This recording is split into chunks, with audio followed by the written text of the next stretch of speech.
Hi Virgo, how are you? It's me, Lauren B. Welcome to the Untitled Tarot. I've laid out your spread this week with the Heroine Tarot, which I absolutely love. It's a very stylish deck.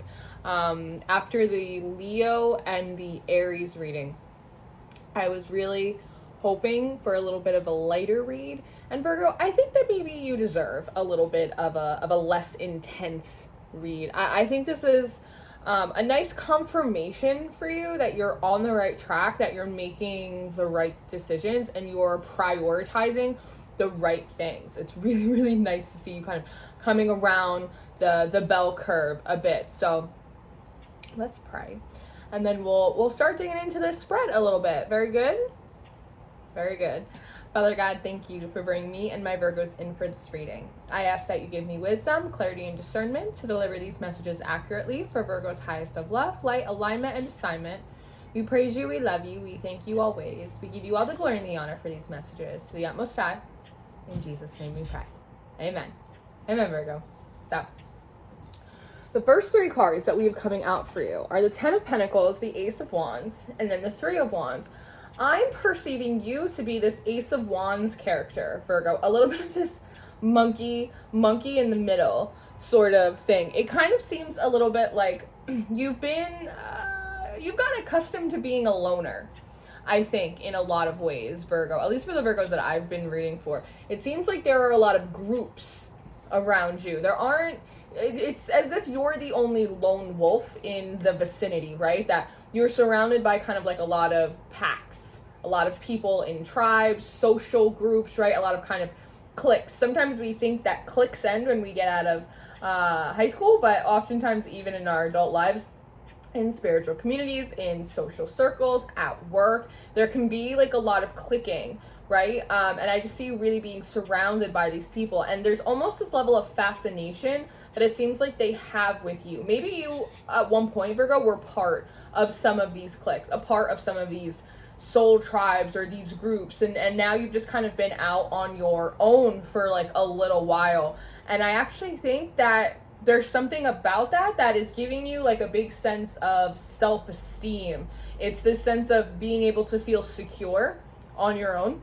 Also with this one, being able to harness your own magic on your own as well. It sticks out to me that the people on either side of you, it's like they're very stylish, like they're very close, but there's something about that they are the energy is kind of repetitive, right? It's almost like a little bit of that, like a clone or like a carbon copy sort of. There's not like a lot of individuality kind of going on there, whereas you are looking good. It's like you're very well put together, but I like that there's like these little tattoos like peeking out like of your shirt. It's like you have these little earrings. It's like you have these little bits and bobs of individuality, and it might have been something that you were going to have to squash those aspects of you to like fully assimilate, right? Maybe you were going to have to make your energy smaller, make your magic much less apparent in order to blend in and really assimilate into these groups. And at some point along the line, you decided that you didn't want to do that, Virgo.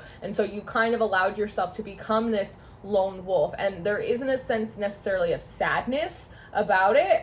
It's a decision that you made. And I think it's one that gives you a lot of empowerment and self-esteem, that not only can you go it alone, like you can survive the rough by yourself, but that you would rather go it alone than allow yourself to kind of dim your individuality, make yourself smaller in order to fit in with groups of people who can't fully recognize and appreciate you for who you really are, right? I think that that's like a really beautiful thing. But there feels like there's a lot of eyes on you. Your eyes seem to just be on what it is that you're doing, what you're trying to focus. Wands, symbolically, it's a masculine energy. They talk about the flow, the direction. And it's interesting that your wand, it's not pointing back towards the past, and it's not even pointing forward to the future. It's just kind of pointing up, which it feels like is a call to like the higher self, your higher compass, your North Star, right? Where your energy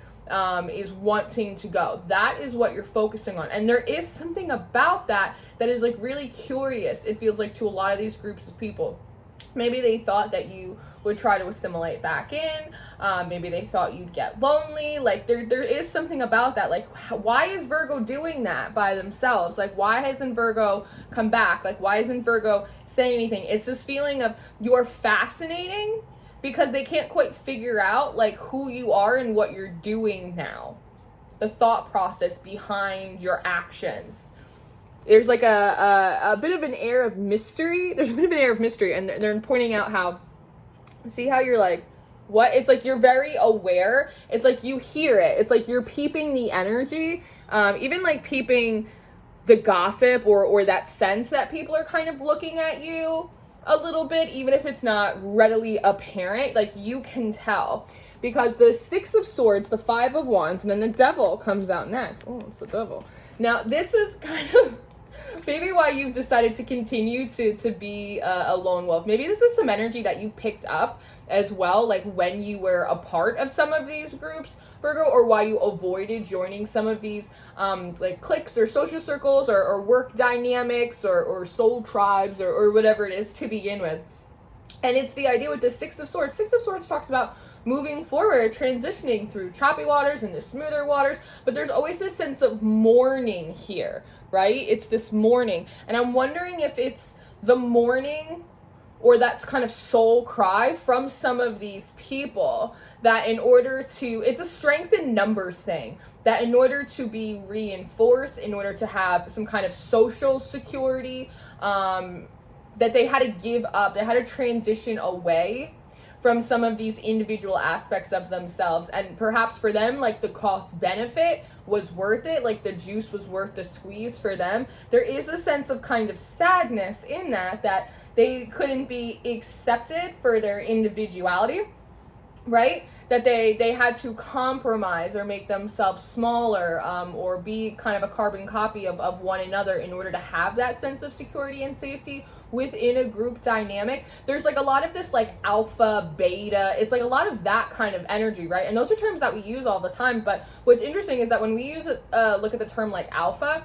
alpha males, alpha wolves, that's actually not something that you see out in the wild. That's only something that you see. It's so interesting how you're doing this. It's something that you only see with wolves that are in captivity and people are attempting to make them domesticated. That is when, Five of Wands, you have that like competitive energy sort of rise up and someone has to be like the dominating force in a group. It's only when you take wild animals and you put them in captivity. When they are left in their natural energy, in their natural environment, you actually don't see things organically like beta and alpha animals in terms of a hierarchy. It's not really, it's much more of a natural community and a much more of a natural communion. And I think that you notice something like that. It's like when you get into these little groups, there always has to be an alpha. There always has to be a leader. Like there always has to be like the one big cheese, and everyone else has to sacrifice something about themselves that may be considered a strength, so that way it is not intimidating to whoever like the head honcho is in that group. And that's something that it feels like you weren't really willing to do, right? Through this Five of Wands, it's working together, but not necessarily because they enjoy each other's company. It's because there's some kind of benefit. But with this Devil, it's the feeling of you recognize that the way a lot of these people around you come together, work together, the objectives, like their common goals, it feels like it comes out of the shadow. It comes out of the shadow a little bit. And there's also like this energy of bullying. Is bullying right? Just like a ganging up sort of energy.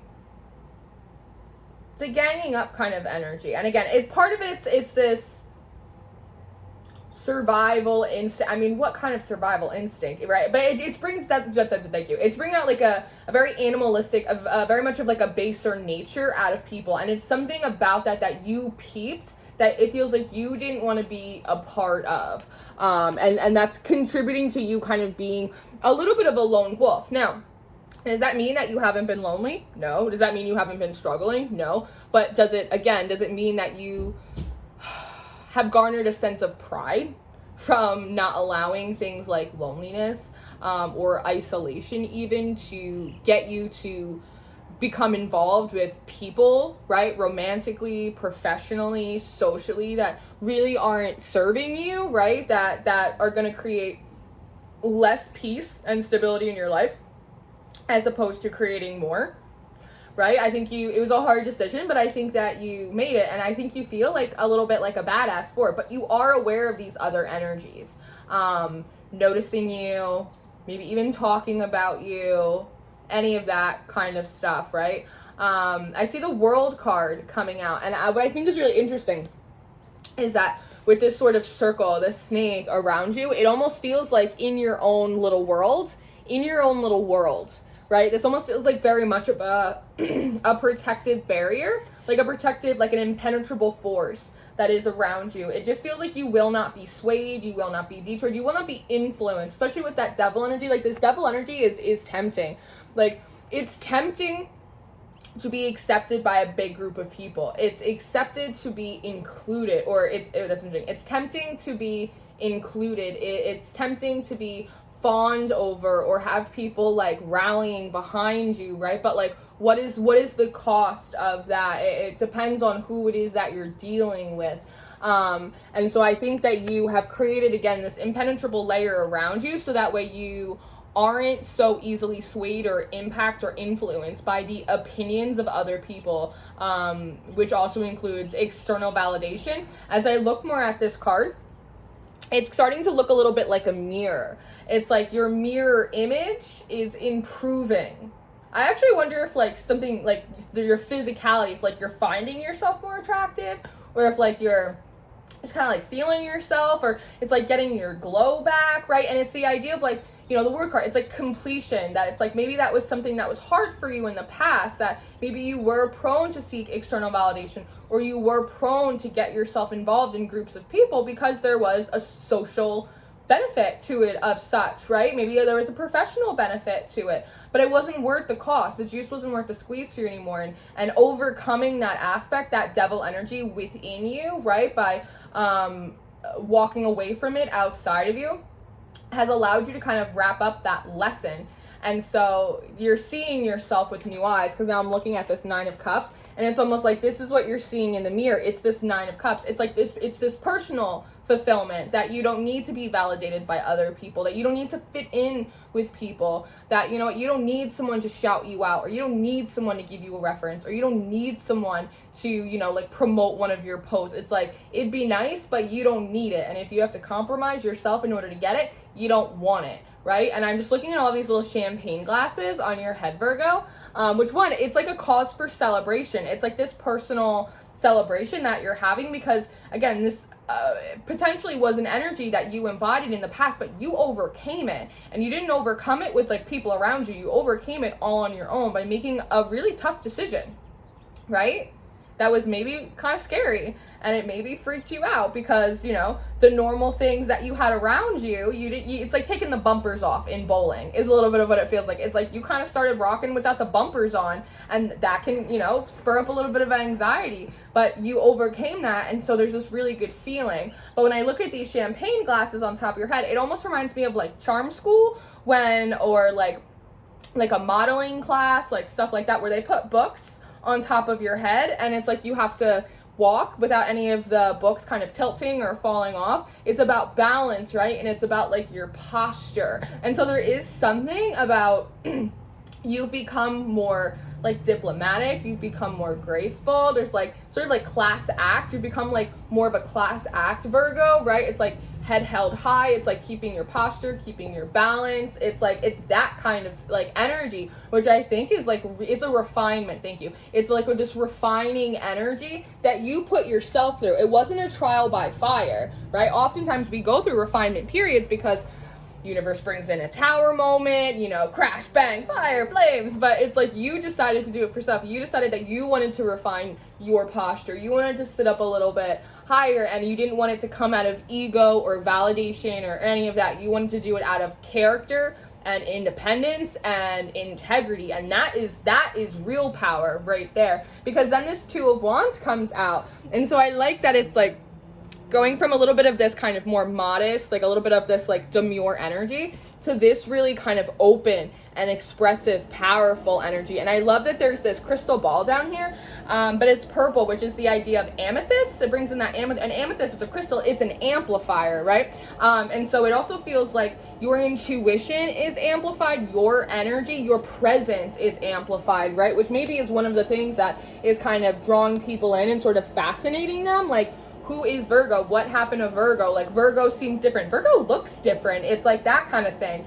It's like, it's a really interesting thing. But I also think that that is likely a cause of you clearing out a lot of these external energies, a lot of these people that, again, weren't serving you, that maybe were acting, projecting out of the shadow. Because if you are trying to sit in your light and you're being inundated with other people's shadow, well, that creates a lot of murkiness, right? That creates a lot of distortion. It's hard for you to properly see what is going on, and it requires your shadow to come to the forefront in order to combat that energy, right? And so I think once all of that gets cleared out, you get to reintegrate your own shadow, yes, by making these hard decisions. And all of a sudden, it's like, it feels like your intuition is coming back on. Maybe your intuition felt like a little off or a little wobbly, or maybe even a little blocked off for a while. But it feels like your clair senses start coming on, like light bulbs. All of a sudden, your intuition is there. It's back again, and it's on point, and you can see and read energy like nobody's business all of a sudden.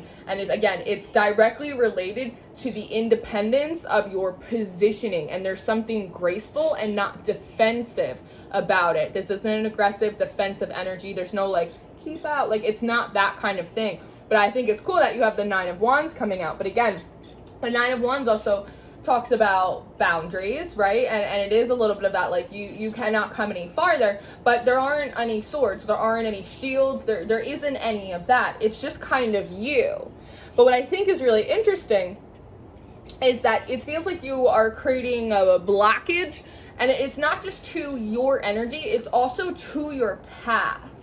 You know, so often you may create distance between people, you can cut people off, right? You can kind of remove those soul contracts, and then it's like right as you're about to move on to a new path, people pop up, retrograde or no retrograde. But sometimes people like to kind of come back around. And so it's the idea that as your energy, as your presence, as your intuition is all starting to expand as you close out this cycle, right? You are also not just blocking off your energy from any of these people who may be perceiving you or may be inclined to come back around, but you're blocking off like the entire path. It's not even like don't impact my energy, it's like don't impact my future. I have clear roads ahead, like you cannot come this way. There's no entry point for you. And again, it's not defensive, it's not hostile, it's not angry, it's just no. It's like very neutral no. No, it's like very matter of fact. It's a very matter of fact thing. And even if you look, like the wind is through your hair, it's like the winds of change are upon you. And even if you might not physically be seeing it, it's definitely the feeling that you can sense it, Virgo. Like you sense that the winds are changing.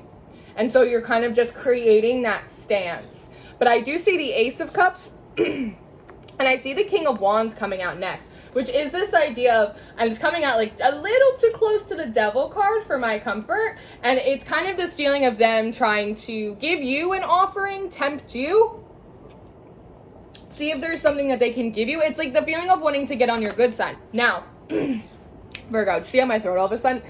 I was picking up this energy when I laid out these cards that some of this could have to do with like people, right? Like actual physical people you used to be friends with, people you used to work with, whatever it may be. But I was also picking up the energy that this could also do with spirits, guides, celestial beings, galactic beings, deities, any of that kind of stuff that perhaps you used to work with and then you stepped back from and you removed them from your spirit team, right? So oftentimes we talk about removing people out of our lives, but we don't always talk about removing spirit guides, ancestors, deities, stuff like that out of our spiritual support team. You can cut them off just the same as you can other people. And so I'm wondering if some of you decided to do that. If you were like, no, I'm not working with this deity anymore. No, you know what, I don't want to work with these spirit guides anymore. They put too much pressure on me. I don't like how they rock. I'm out. So it could easily be people, but it could also easily be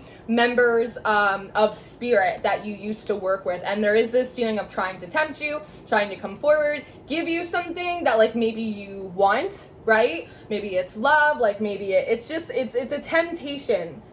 Hey Virgo, like, can you let us in? Virgo, like, let us on the path. Like, hey Virgo, we were thinking about you. Like, it's that kind of energy. But I don't like the way her cup looks.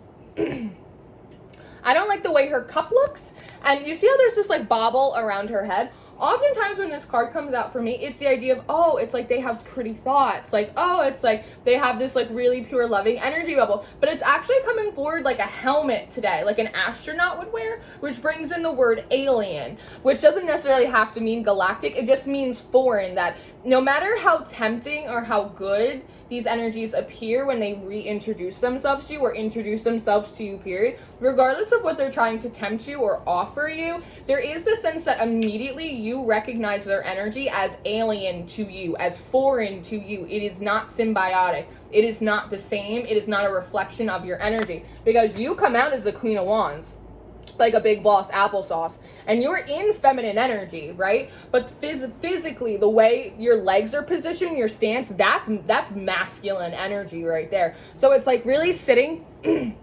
this Empress energy that you have, right? The answer is no. I cannot be bought. I cannot be tempted. Like, I don't want your offerings. Like, I'm just, you cannot come on my path. Like, we already went over this. No. And the Five of Pentacles comes out next, which is kind of like casting them from your throne room, like casting them out of your energy field, pushing them further away from your path. And as they do that, as they kind of fall off the pedestal, which it feels like they put themselves on, it feels like they put themselves on a pedestal. They're like, oh yeah, this will work. Then you're like, not today, Satan. Be gone.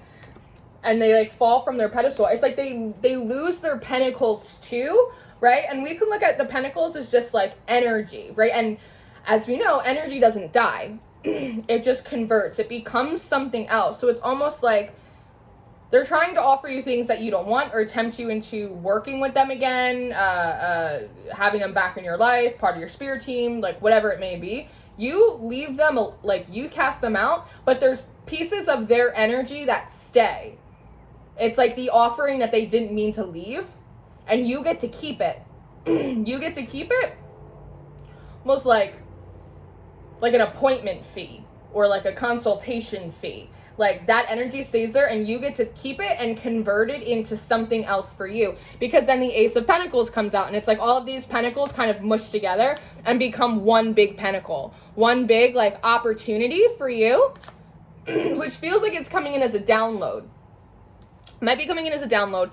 It might be coming in as a dream. But it's something to do, and it's something to do with this new path. Now, what was interesting to me is the Lovers and the Sun card comes out next. So I'm just looking at both these cards, and even like it's like, ooh, like hot. Like there's something like hot about this energy, which I think is really kind of interesting. And so I'm wondering if part of what this opportunity is by choosing your highest timeline, choosing not to work with people, groups, spiritual energies that are not aligned with what you want, choosing that highest timeline for yourself and deflecting from temptation because you know what's good for you has somehow brought you into a closer alignment to the relationships and what you seek. Because the Lovers doesn't necessarily have to be romantic, but it can be. But it's the proper spirit guides for you, right? That are actually going to help you on this new chapter. The right friends, the right partner. It's that kind of thing that are going to bring in this rebirth energy. It's a beginning that you're going to love is kind of what I'm feeling, because it's on a totally different vibration. They are sitting in the Three of Swords. So we will say that, like, they are sitting in the Three of Swords. So they're like not super happy, but I also think that it's a bit of an ego death for them. Like whoever this is, whether it's in flesh or whether it's in spirit, there is this idea of they put themselves a bit on a pedestal and they thought in a way you could be tempted or you could be bought or you would be inclined to go to them or go back to them or try and assimilate. back in with them because of whatever status or whatever power or whatever security they had by working together. But there is a little bit of a flex for you, Virgo, because it's that feeling of, well, if it takes all of you to get that one thing done, but it only takes one of me to get it done, that says more about you than me. I don't really need your help. I don't want that. And that is a bit of an ego death for them, right? So, Virgo, I'm going to leave that here for you. It's a pretty cool message. Like, you're really kind of like, you're really being a little bit of a badass this week. I like it. So I'm going to leave this here for you. I am going to keep pulling cards and do an extended reading for you. If you're interested in your extended reading or your October monthly reading, those links will be in the description box. Patreon will be in the description box. I do host a spiritual development workshop. If you are inclined to that, that is down below. If you'd like to book a session with me, I am available. My links are right there. So I love you, Virgo. Be nice to yourself. Be kind to each other. I'll see you next time. Goodbye.